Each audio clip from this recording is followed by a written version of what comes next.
Well, I thought I'd show y'all my first video of the Mazda rx7 from scratch, raw and uncut. I haven't did nothing to it really, besides put an alternator on it and some belts. But I'm about to do a lot to it, so I figured I'd show it from beginning to end. So here we go. This is the motor, rotary motor, 13B.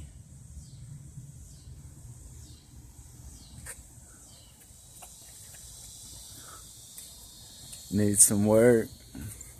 Got new fenders for it already, just ain't put them on.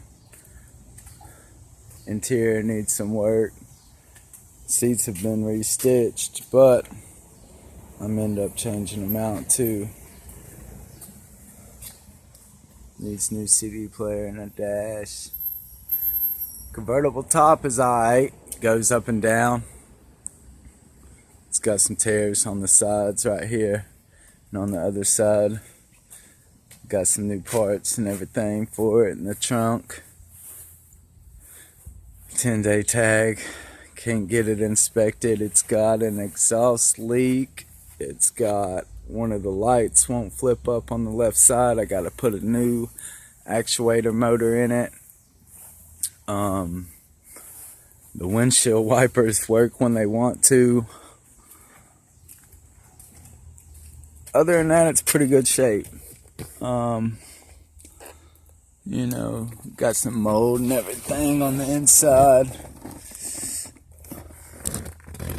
Was sitting for a little while. Chiropractor owned it before me. It's got 154,000 miles on it. I'm not going to tell you what I paid for it, so I don't want to post that online yet.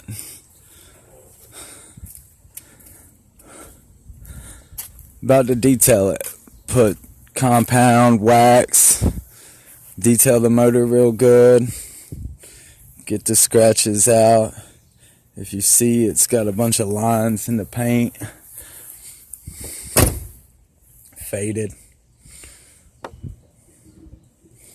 It's kind of rough. Like I said, I got new front fenders for it. The new fenders are white, so haven't really put them on yet. That's it.